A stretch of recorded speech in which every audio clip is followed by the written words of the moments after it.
last of the holy men, the truth to be revealed. The Master answered with tenderness that Brahman alone is real. Maya has cast her spell, why none can tell. Know this, he said with zeal, that Brahman alone is real. Good morning and welcome back. It was quite a challenge in the beginning. After all this hurricane and related delays, we are happy to be back again on our foot, on our regular activities. And we picked up the topic talking about Bhagavad Gita for this beginning of a session. And that has got a meaning. Why? As most of you have already learned from the teachings of Sri Ramakrishna, that Bhagavad Gita is not just a holy book, not just a scripture. It is like within a capsule the essential teachings of all the scriptures.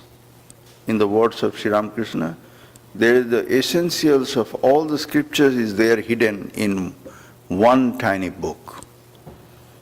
That Swami Vivekananda famously said in Thousand Island Park that the great little book,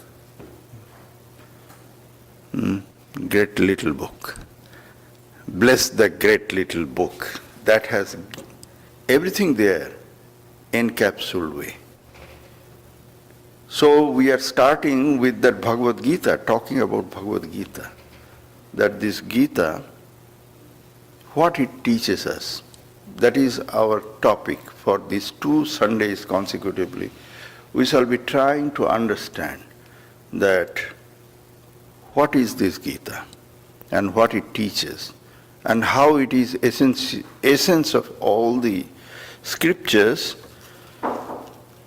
Of course, don't try to misunderstand me that within these 2 talks everything can be spoken, if of course it cannot be. It will be just we shall discuss and try to understand it. This scripture in Vedanta, we know that this Vedanta is always taught as an universal teaching, universal philosophy, philosophy of life and philosophy of spirit, both. How we live our life and what is the purpose and goal of our life and how we achieve that goal. Everything is this philosophy that we call Vedanta in a very broad general sense. And Bhagavad Gita is kind of representative of all the teachings there. So it has got this very wonderful aspect of it, that it is, on one hand, it is universal in nature. Universal means it doesn't limit itself to one particular ideas or one particular aspect of the spiritual philosophies. All different ways of looking at life as we have grown up to this day, everything is included there. So it should suit all different kinds of people. People of very active type, people of very contemplative type, people of very intellectual type, all sorts of different kind of people. People from the east, from west, north, south, people of the ancient time, people of today. For every time and for every different kind of people, there is a message there, very clearly there in Bhagavad Gita. And that makes it very universal. And it also is universal because it doesn't exclude that unless you believe in these ideologies or these ideas or this kind of philosophy, you don't belong here. So it is very universal in nature.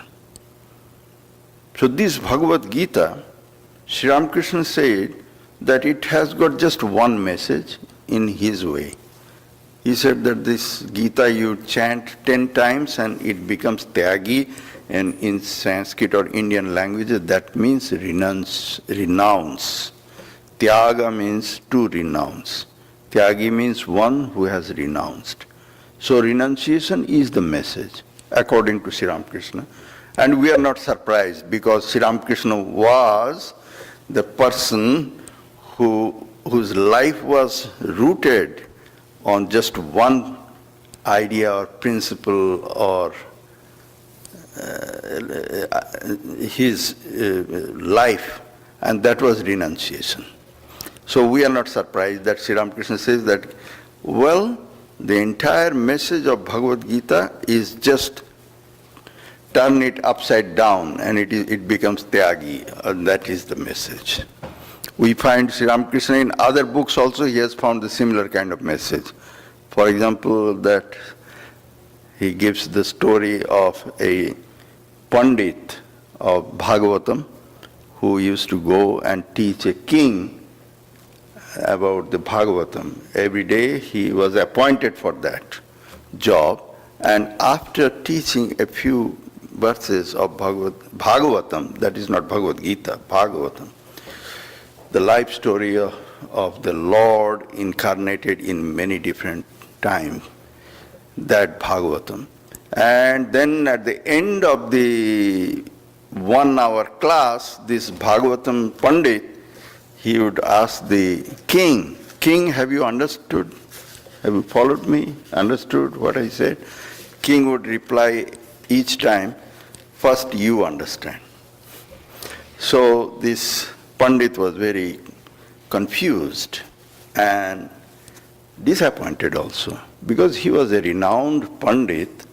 He knew all the intricate, between the line explanation of the Bhagavatam, and he was explaining, and this king, instead of saying yes, or I have got a question or something, he said, "First you understand." Oh, what is that? So, but he was a king, so he could not do anything, no protest, nothing, just he would return home. And he'll think, why this king says me like that each time? One day, because this Pandit was also somewhat spiritually oriented a person, he was doing his own spiritual practices on a regular basis. So eventually he came to understand that the main essence of all spiritual knowledge or spiritual practices is about turn Godwardly. Your mind and your whole life is so very worldly in nature, your focus is on the world, hardly you are facing Godwardly, hardly you are genuinely loving God and therefore moving toward God. He figured out that through his own spiritual practices, he understood that the scripture talks about how we can turn ourselves towards God and give up our strong love of this world and clinging to this world and attachment to this world. This is all the essence of all scripture, and Bhagavatam is not different from there. So he understood that, and when he understood that, he had so much renunciation in his heart. He felt that he has to go for deep contemplative life, so he renounced the world, and he could not even wait for going back to the king and thank him for his poking at him that you have not understood yet the Bhagavatam. He simply sent one line thanking note to the king that, "Thank you, sir, now I have understood." And he renounced the world and went to live a life of a hermit. So there we find Sri Ramakrishna was very much interested in inspiring people in the path of renunciation, because that was his heart's one pointed idea or message or teaching. His life was based on renunciation. So when he says that Gita teaches only renunciation, we are not surprised. That's fine. But we have to return back and try to analyze the whole book and try to understand how it has got the essential teachings of all different kinds of philosophies or spiritual messages. We know that the Gita is one of the three important books or scriptures that constitute the entire castle or the structure of both the so-called Hinduism, because it was originally called Sanatan Dharma or eternal religion or Dharma, and also Vedanta. So Gita is one of these three. The other two aspects are the whole of the Upanishads and the Brahma Sutra, which was authored by Vyasa, the great Veda Vyasa, to make the entire philosophy of Vedanta systematically presented. Because all the Upanishads together, they are not a systematically presented a philosophy. There is no beginning in any of the Upanishads. It just abruptly starts somewhere. Sometime with a story, sometime even without that. And it abruptly ends also. So though the great philosophical truths are there in the Upanishad, they cannot be considered as a very classical book on any philosophy. Bhagavad Gita also, it starts with a story and ends within that story, but it has got no philosophical beginning or end, that we cannot say that it philosophical gives some proposition first, that we are going to prove that this is this, some starting point, and then how thoroughly, rationally, analytically going forward, and comes to the conclusion and ends with that, therefore we have proved what we wanted to prove. There is no such thing in Bhagavad Gita. In fact, there are different chapters and they are talking about different aspects of spiritual life or human life. So there was a necessity to put the entire philosophy of Vedanta in one place, which would be considered as a very systematically presented from beginning to end. And that is Brahma Sutra. So these three together, they make Prasthanatraya or three Prasthanas. This we have known. And then when we think about what is the meaning or the essence of the Upanishad, then we find that for a long period there have been many different kinds of explanation or different kinds of philosophy that have been presented. Philosophies, that is, what is it saying essentially?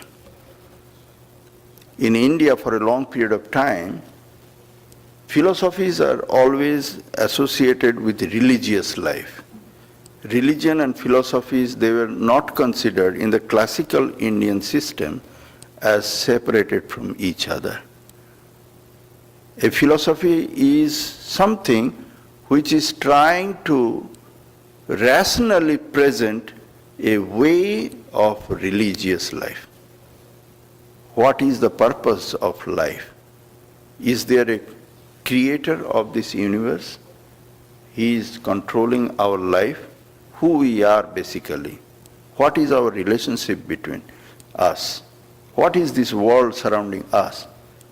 And how we are moving forward and where we are going to. This is the basic nature of Indian classical philosophical thoughts. So each of these philosophical schools, they will be trying to establish their own point of view. And in doing so, the great philosophers who were also great spiritual teachers, they were not just intellectual persons. And also we have to understand that they are not speculating. Their philosophies are not speculative philosophies. That they are just thinking, okay, let us think like this. How about this idea? Can you come to a conclusion by going forward with this?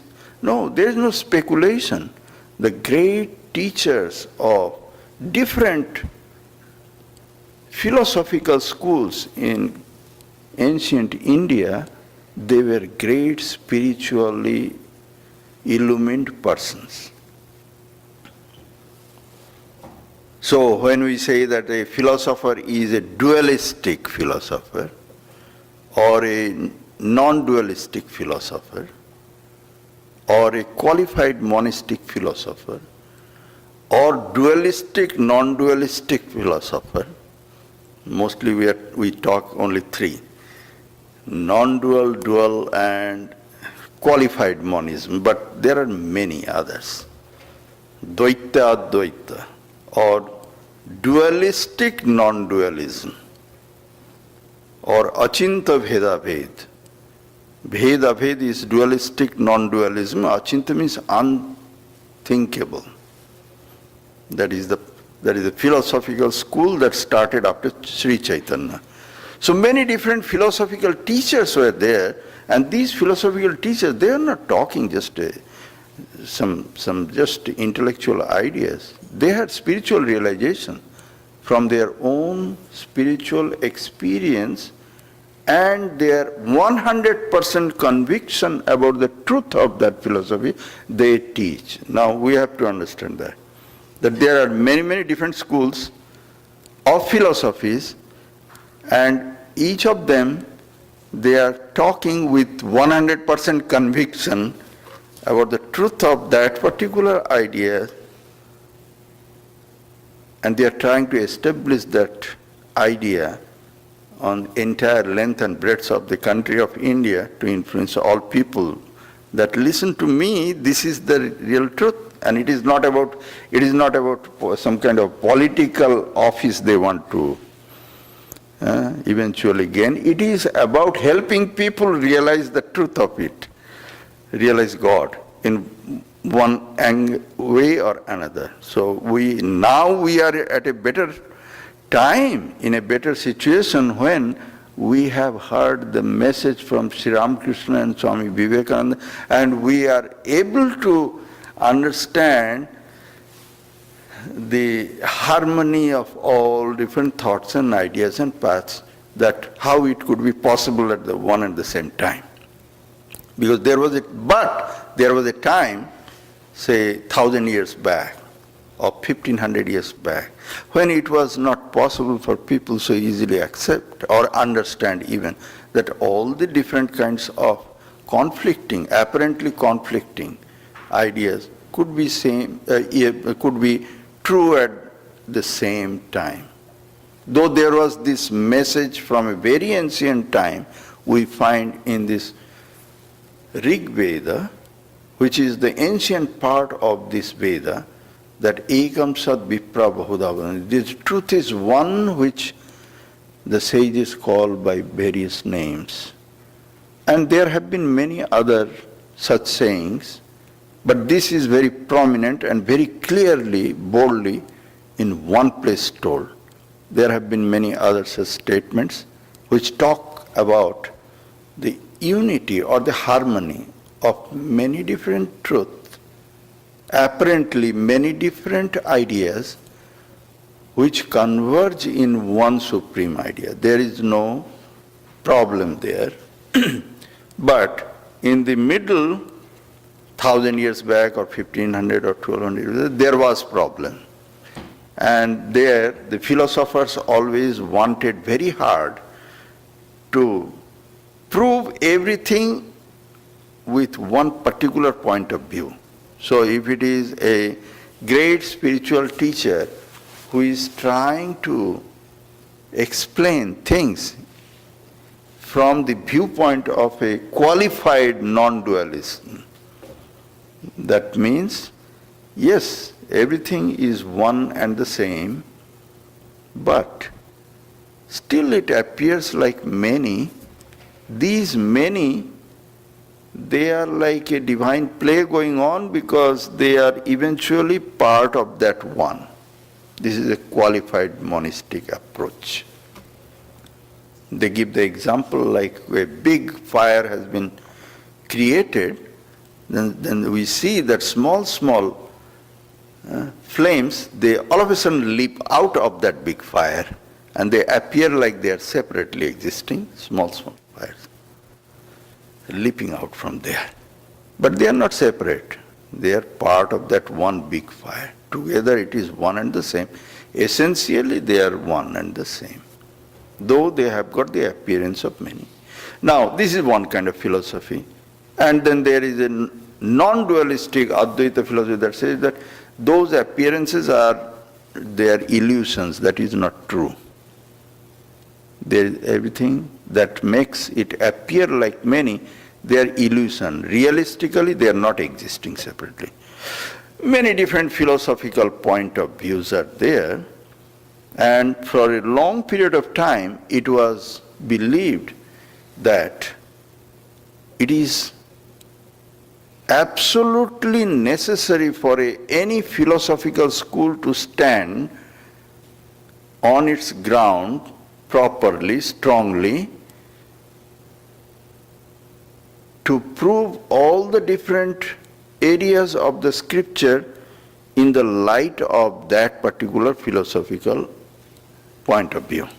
If it cannot prove it, then the philosophy cannot stand its ground and cannot be considered as a perfect philosophy. This is in the scripture, those in the jargon of the Pandits called ekavakkata, means the consistency of one statement. So they just have to remain consistent on one particular statement. Whatever they have said, that's it, infallible truth. And all the scriptures, they have to be brought to that statement or that standardized to. And therefore, the explanation of the scripture could be quite complicated.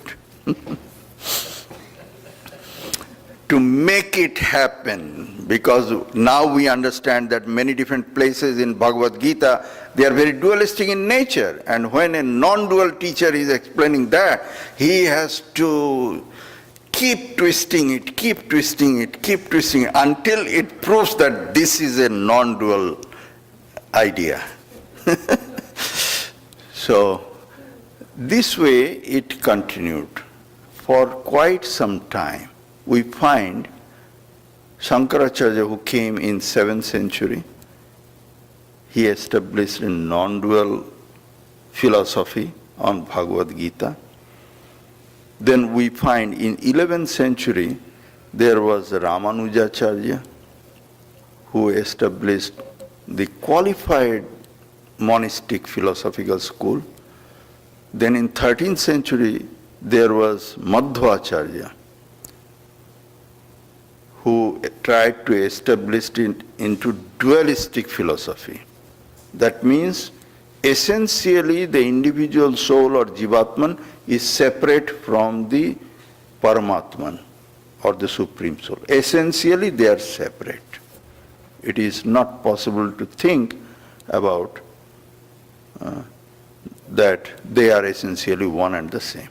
The individual soul remains always under the control and authority of the Supreme Soul. I'm not going into detail about what is the philosophical goal of life and what is the liberation of the, but they are defined. Then there came Nimbarka, who explained in the term of Dvaita. It is not very sure among the historians when Nimbarka was born. Some say later, some say during the time of even Shankaracharya. And then there are others, great spiritual teachers who had realized truth in one way or other. Now, after Sri Ramakrishna, we understand that the truth can be experienced in so many different ways that you need not be so very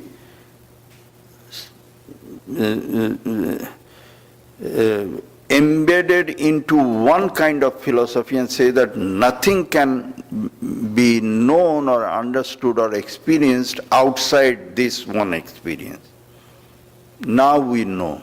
So that's why I try to tell everybody it is good that we have come later and not lived in the earlier time, because now we have got a much more open mind and much more clearer vision.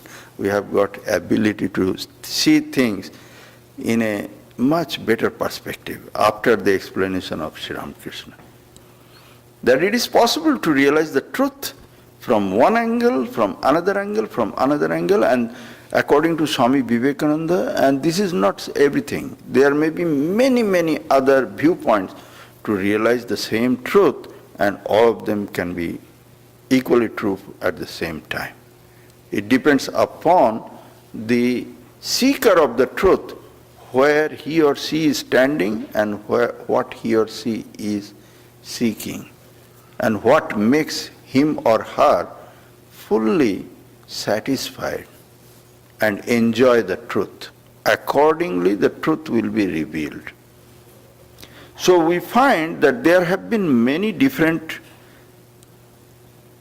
ways the same Bhagavad Gita was explained.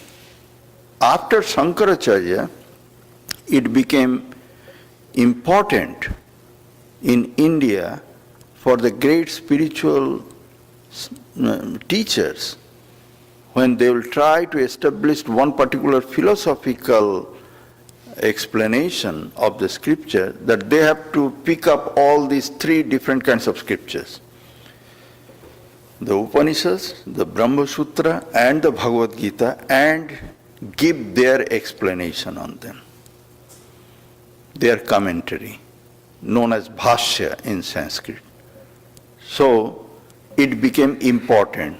Shankaracharya brought it from obscurity actually. Before Shankaracharya made this thing, people were not doing it. There was not any commentary specifically on Bhagavad Gita. There was no such commentary. Bhagavad Gita was a part of one of the chapters of Mahabharata. That's it. Mahabharata was a very big epic book, and within Mahabharata there is a chapter called Bhishma Parva, that is the beginning of the war, that chapter. Within the war there have been other chapters. After the great Bhishma fell, then there came others who took up the leadership of the Kaurava side, and after their name the different chapters were there. But in that Bhishma Parva, there is that Bhagavad Gita, which is a very tiny portion of the entire book. Tiny, 700 verses. So 700 verses is nothing. If you compare with the entire Mahabharata, it is nothing. It is a speck on a big haystack. You cannot even find it out. So think of it, that even before Shankaracharya, hardly people had any idea that there was such a wonderful gem hiding there, sitting inside Mahabharata. Not many people knew about it before Shankaracharya. Shankaracharya is considered as was born in 7th century in Kerala. By the way, all these great spiritual teachers that I mentioned, Ramanujacharya was born in Tamil Nadu, then Madhvacharya was born in Karnataka, and Shankaracharya was born in Kerala. So all three of them, they came from South India. And then Nimbarka Acharya came from Maharashtra and Sri Chaitanya came from Bengal. They were also great teachers and they gave their own interpretation on Bhagavad Gita. So all over India there spread out many great teachers. Spiritually, they are powerhouses of spirituality. So before Shankaracharya, this Bhagavad Gita was not really known. Many people, they really don't pay attention to that fact because people think that, oh, they are the scriptures of Vedanta, they are for many thousand years and Bhagavad Gita is a very important part of that Vedanta scripture. So Bhagavad Gita was being taught and explained through thousands and thousands. No, not really. Bhagavad Gita was hidden in the Bhishma Parva chapter in the huge ocean of a book called Mahabharata. And there it stayed there for thousands of years. Only those who were pandits, those who were very highly learned people, they only studied that and hardly they understood the inner meaning of those verses. They were wonderful verses, but what is the inner message of that? Hardly people knew, as I am now telling you. And on 7th century AD, when Shankaracharya was born, he almost dug it out from that book and he explained, gave his wonderful explanation. So we find that in Swami Vivekananda's talks, he has praised Shankaracharya like anything for this one contribution of many others.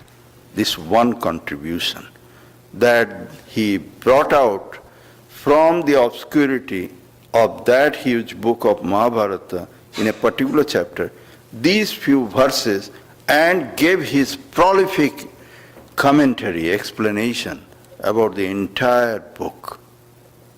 And that opened the eyes of all the great learned men in the country those days, after Shankaracharya brought it out and gave his explanation.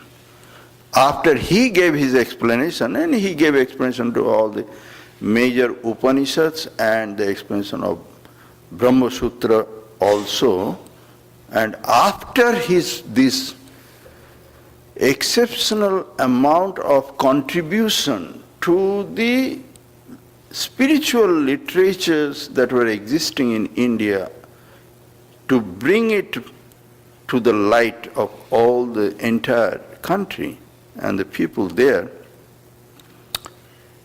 that it became a standard after he did it, after he gave his explanation or his commentary, then that became a standard. Any other great spiritual thinker and philosopher in India who had to give their own ideas, then they had to go back and give their commentary on Bhagavad Gita again and explain it in the light of their philosophical viewpoint. So we find that Shankaracharya was a great teacher. And it was not easy and simple for this Bhagavad Gita, which now dominates over the entire world, either very openly or in a very subtle way, in transforming the minds and thoughts of people, intellectual people everywhere. It was not a straight-cut journey. It continued slowly opening up. So we find that after Shankaracharya and after Ramanujacharya and after Madhvacharya and Nimbarka and others, when this Bhagavad Gita continued to open up and be more and more clarified, explained to people, still it was not not that all people were aware of this book because it was all written in Sanskrit. All these great names that I mentioned, they were in Sanskrit. So only those people who had Sanskrit learning and ability and interest, only they knew about this Bhagavad Gita. So we find that gradually, some 300-400 years back, 500 years back in India, gradually the book was rewritten and explained in local languages. Some of them became very famous. Like there was a great saint in Maharashtra, his name was Sant Gyaneshwar, great saint. And he rewrote in the Marathi language the entire teachings of Bhagavad Gita. And then came many others from regional areas, and then the great teachings of Bhagavad Gita. Teachings means both the actual wordings of Bhagavad Gita and its commentary in one light or another, one philosophical way or another philosophical. They gradually were started being revealed in the local Indian languages. And there was a great Mughal emperor, Shah Jahan, and Shah Jahan, who built Taj Mahal in memory of his departed wife. One of his son, his name was Dara Shikoh, he was older son, who later on was assassinated by his younger brother Aurangzeb. This Aurangzeb became emperor, and that Dara Shikoh was a man of learning, and he helped this Bhagavad Gita and some of its commentaries translated into Persian language. So the book gotten translated into Persian, and then when it is translated into Persian language, then it became somewhat available to other the people of other linguistic groups in the Middle East and then eventually in Europe. But a major work was done during the colonial rule of India by the British East India Company. So when the East India Company, they were there, then they did some translation work. And we find that the Gita was first translated clearly from Sanskrit into English by Sir Charles Wilkins. And this East India Company, which was, they financed it and they promoted it. And we find the introduction was written by the first Governor General of, the British Governor General of India, Warren Hastings. And he has given very wonderful vision into the importance of these philosophical messages that are there in Bhagavad Gita. He says so much that one day this British power and British rule over India will be only in history, but these writers and these philosophers and their writings and their importance will still be there. Well, after in British rule over India will be even not only gone but forgotten, become a part of just history. He wrote like that. 100 years after that, there came another great writer, Sir Edwin Arnold. He was a 19th century great thinker and writer, who has also famously authored a biography on Buddha, and that became the modern age rekindling interest on Lord Buddha in Europe. his book was named The Light of Asia by Edwin Arnold. That became very famous. But before this Light of Asia, he again wrote a book on Bhagavad Gita, and this translation and this explanation was much more likened by the English reading population. The book he named Song Celestial. And after this translation, people in many different parts of Europe and gradually in America also, they became aware of, I am talking about people means those who were among the intelligentsia, those who were the very learned people, those the men of literature and philosophers. They became aware of this great message that is coming out from Bhagavad Gita. And we find that great thinkers and writers like Emerson or Walt Whitman or Thoreau, they are mentioning about the Gita either openly or in some of their writings and some of their thinking, how the message of Gita was influencing the teachings. So we find that everything began with Shankaracharya, who first brought to light this great message of Bhagavad Gita.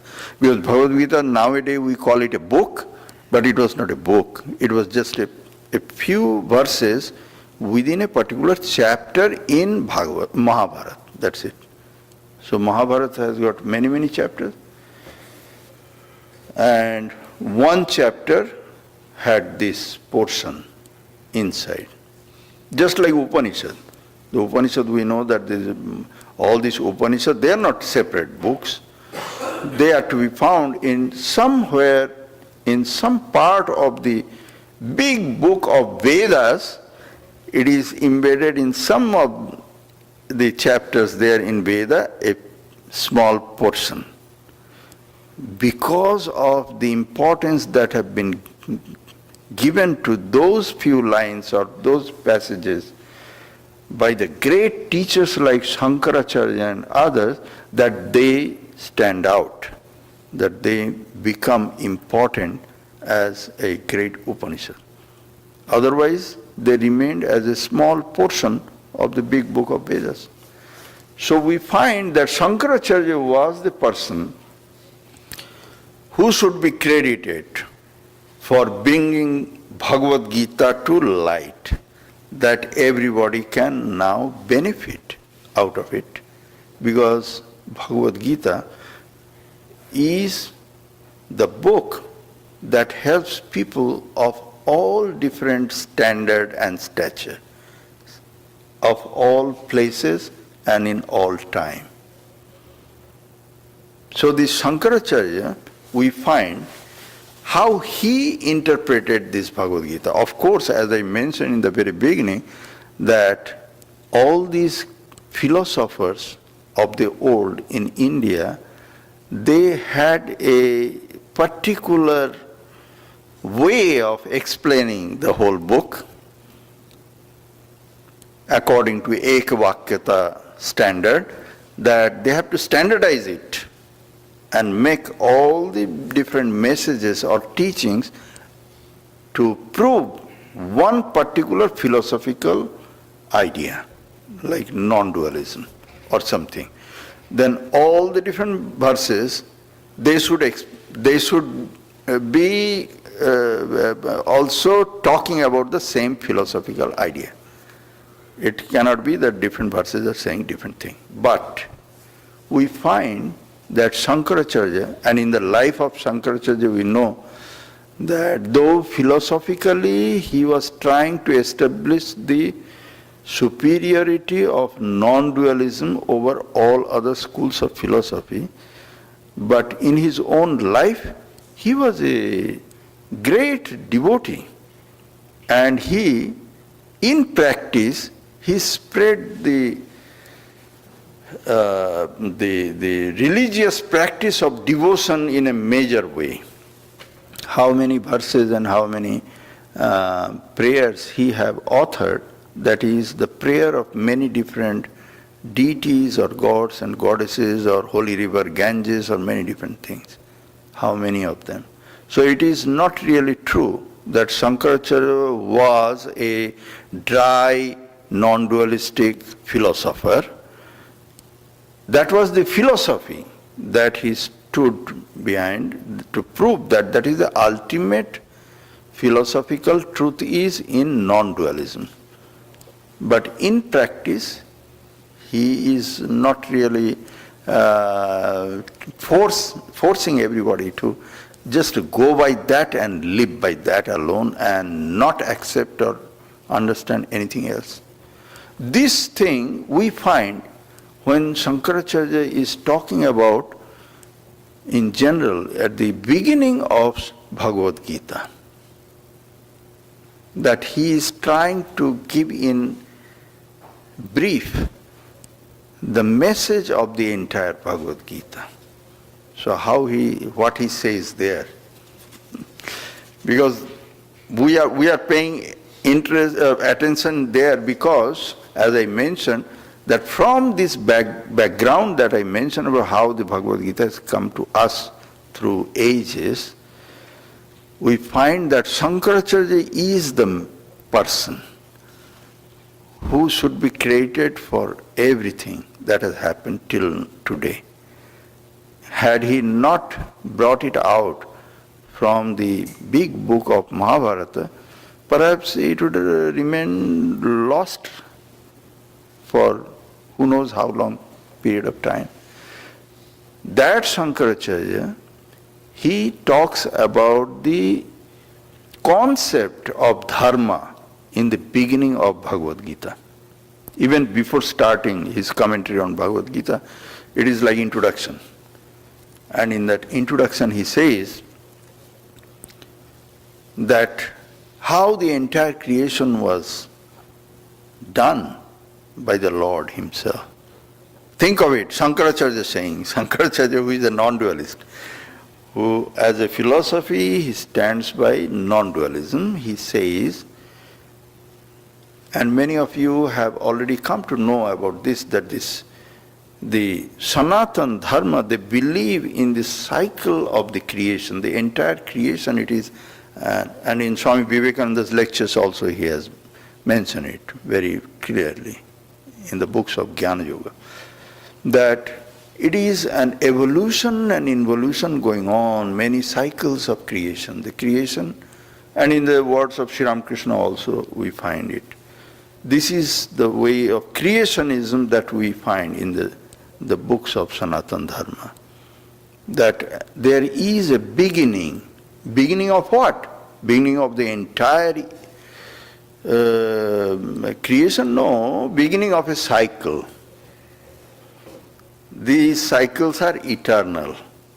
And there is a cycle of creation. Before that beginning, it appears like nothing is there, but it is there. But it is completely enveloped in the darkness of ignorance. And from there, the new cycle begins, and that remains in the form of throne, in the form of this manifested universe, from the persona of Narayana, the Lord, who is called Narayana or Vishnu, the divine blessed Lord. From his person things are thrown out and the creation remains for a while and then again withdrawn within himself. And this is known as one cycle of the entire creation. At the beginning of the creation, Narayana produced from within himself the embodied being, they are the angelic embodied being, divine embodied, called Prajapatis. Prajapatis, many of them, several of them, such as Marichi, etc. This is what's in the words of Shankaracharya. And taught them the Lord himself, Narayana. By the way, if we go into the Taittiriya Upanishad, we find that what is this Narayana? There is a Narayana Sukta, the hymn or the verses on Narayana, and then we find the divine being, the absolute being who remains for a while completely hidden from the knowledge of anyone, just pure consciousness, and then he becomes embodied being, and then the embodied creation comes out, that is Narayana. From where everything evolved, from where everything comes out, stays for a while, who is holding the entire creation, and at the end of the creation, end of the cycle, again returns back within him, and everything remains completely hidden for a while. That pure consciousness is known as Narayana. So in the beginning he created Prajapati and taught him the message of pravritti, the teachings of pravritti. Pravritti means action, means what to do, how to do this, the teachings of pravritti for the sake of abhyudaya or the welfare of the creation, or how the creation would be flourishing. And also from Narayana were created other divine embodied beings who are known as Sanaka, Sanatana, Sanandana and Sanat Kumar. These four Kumaras, they are considered as the eternally pure souls, never touched by any kind of worldliness. Absolute pure souls, these four Kumaras. Kumara is considered as a virgin boy is called Kumara in the current way of understanding. But those four Kumaras, like eternally pure souls, they also were produced from the body of Narayana, and they were taught the teachings of Nibritti. The Prajapatis were taught the teachings of Pravritti, or the action, the message of action for abhyudaya of the universe. That means for the welfare of the universe, maintaining the universe and prospering and progressing. And here these four Kumaras, Sanak, Sanatana, Sanandana, Sanat Kumara, they were taught Nibritti for the sake of contemplative, meditative realization and renunciation, for the sake of realization of that which is known as Nishreyasa. So there are two different goals to achieve.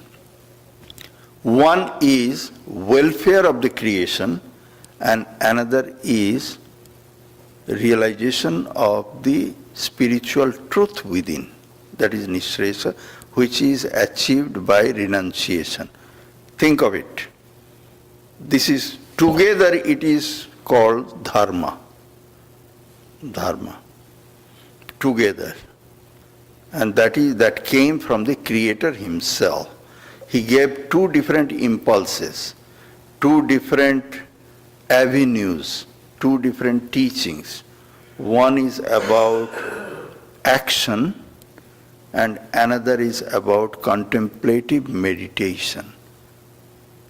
Go inwardly. One is about go outwardly and work and prosper for the welfare of the entire creation, and another was to sit down and close your eyes, close the world outside, go within yourself, be contemplative, and touch the divine, intrinsic, your basic you there. These are the two things that were taught with the creation of the universe. This is the concept of dharma, according to Shankaracharya. So he said, for the sake of the stability and running of the creation on even keel, properly balanced, both these messages were given with the two different kinds of divine beings that came out from his own being. That is the dharma. If one becomes too much strong and another is forgotten, then there is a disbalance. There is a disbalance. We find in this modern civilization too much emphasis on the outwardly life, karma, the action, the pravritti, that is too much emphasis, and all the importance and all the glory and everything goes on the pravritti, the achievers outwardly. But if there is no balance maintained with the spiritual growth or depth also alongside, then what happens that we see now? There is a disbalance. Outwardly people might attain some kind of wealth and prosperity, and they can solve all external problems of their life, but inwardly they become very poor and they are helpless and they are suffering and there is anguish and there is the deterioration and decay of value in human life. And that doesn't bring the balance here.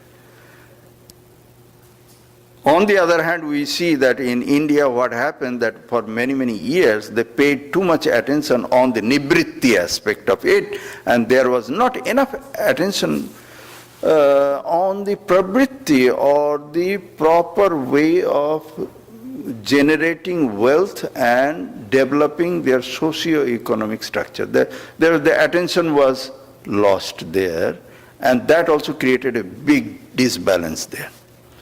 So there is a necessity for balancing act, and whenever there is a loss of balance, the Narayana himself has to reappear and he has to help people again return back to the balance. The balance of both aspects of life. One is for the sake of abhyudaya, or the welfare together of the entire human society, and another is for the nishreyasa, or realizing the ultimate goal of life is in the releasing ourselves from the clutches of all these worldly attachments, and the moksha or mukti or liberation is the goal, realizing that truth also, and holding both sides together, people should try to live their life.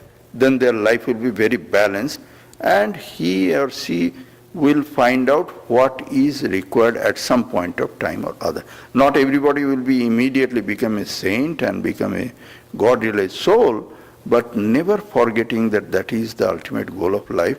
They should live their life in this world and try to make everyone together happy and live their life. This is the balanced way of living dharma. According to Shankara, Bhagavad Gita teaches that. So we shall go from there in our next Sunday's talk, that this Bhagavad Gita, it is not about just one aspect of life, not about one particular philosophy of life. It is about the comprehensive message of living our life in a very well-balanced, even keel, and make the whole world value-oriented, successful. How to do that? That is the teaching of Bhagavad Gita. Thank you. Alone is real, act, think, and feel.